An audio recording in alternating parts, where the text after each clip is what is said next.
चौथे चरण की जंग में बिहार के 55 लड़ाके दांव पर इन 7 दिग्गजों की साख। चुनावी मैदान में फंसी है मोदी और नीतीश सरकार के 4 मंत्रियों की प्रतिष्ठा। दरभंगा, उजियारपुर, समस्तीपुर, बेगूसराय एवं मुंगेर लोकसभा क्षेत्रों में है मतदान। सन्नी हजारी और शांभवी चौधरी के कारण सबसे चर्चित सीट बनी समस्तीपुर। 18वीं लोकसभा के रण में जैसे जैसे चुनाव का चक्र आगे बढ़ रहा है, वैसे वैसे चुनावी कहानी दिलचस्प मोड़ लेती जा रही है। बिहार में चौथे चरण के चुनावी रण की चर्चा जोरों पर है, कारण कि प्रदेश में 2 चरण का मतदान हो चुका है। इनमें मतदान प्रतिशत बहुत उत्साहजनक नहीं रहा है। ऐसे में चौथे चरण के लिए अभी से राजनीतिक दलों ने अपनी कमर कस ली है। इन चरण में प्रदेश सरकार के मंत्री भी प्रत्यक्ष परोक्ष रूप से मैदान में हैं। सोमवार यानी 29 अप्रैल को चौथे चरण वाले 5 सदस्यीय क्षेत्रों में नाम वापसी की समय सीमा समाप्त होने के साथ ही रोचक दृश्य उभर कर सामने आया है। 5 लोकसभा सीट पर कुल मिलाकर 55 लड़ाके मैदान में हैं, लेकिन इन क्षेत्रों में 7 दिग्गजों की साख भी दांव पर है।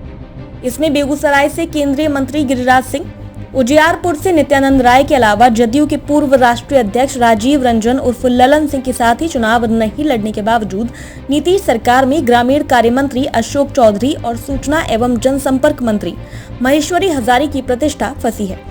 इसके पीछे की वजह यह है कि चौधरी की बेटी शांभवी समस्तीपुर सुरक्षित सीट से चुनाव लड़ रही है। शांभवी लोजपा की प्रत्याशी है, तो हजारी का बेटा सन्नी हजारी भी समस्तीपुर से ही कांग्रेस के टिकट पर चुनावी रण में है। इसके अतिरिक्त राजद के 2 वरिष्ठ नेता एवं पूर्व मंत्री की साख भी दांव पर है। इसमें दरभंगा से पूर्व मंत्री ललित यादव एवं उजियारपुर से आलोक मेहता किस्मत आजमा रहे हैं। आलोक के साथ अहम पक्ष ये है कि उजियारपुर से 2 हार के बाद भी देश के सबसे बड़ी पंचायत में पहुंचने की कामना बरकरार है।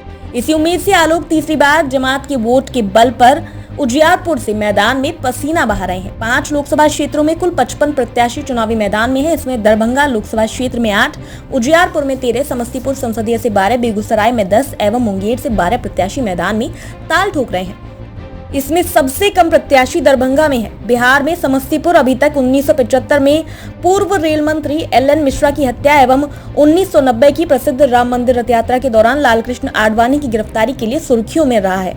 परंतु अब की बार लोकसभा चुनाव के कारण चर्चा में है। नीतीश सरकार के 2 मंत्रियों की संतानें यहाँ चुनाव मैदान में है। एक मंत्री की बेटी एनडीए गठबंधन की ओर से चिराग पासवान की पार्टी से चुनाव लड़ रही है, तो दूसरी ओर एक मंत्री का बेटा कांग्रेस ओर से चुनावी मैदान में है। ऐसे में समस्तीपुर लोकसभा सीट की चुनावी कहानी दिलचस्प हो गई है। इसमें दुविधा मंत्री महेश्वर हजारी के सामने है कि वह किसके प्रचार में जाएंगे, विरोधी खेमे से खड़े बेटे या राजग के उम्मीदवार के लिए। हालांकि महेश्वर हजारी ने मुख्यमंत्री नीतीश कुमार के प्रति अपनी प्रतिबद्धता की पुष्टि करते हुए बेटे के लिए चुनाव प्रचार करने से स्वयं को किनारे कर लिया है। परंतु सन्नी के साथ अहम पक्ष है कि महेश्वर हजारी इस सीट से सांसद भी रह चुके हैं। सन्नी के दादा भी सांसद रह चुके हैं। वहीं राजग से चुनाव लड़ने वाली शांभवी अंतरजातीय शादी से चर्चा में आई थी। पूर्व IPS एवं महावीर मंदिर न्यास के सचिव किशोर कुणाल के बेटे सायन कुणाल से हुई है। दलित समुदाय से आने वाली शांभवी के पति भूमिहार समाज से आते हैं। इस सीट पर भूमिहार समुदाय के मतदाता निर्णायक स्थिति में है। यही वजह है कि समस्तीपुर की लड़ाई चर्चा में है।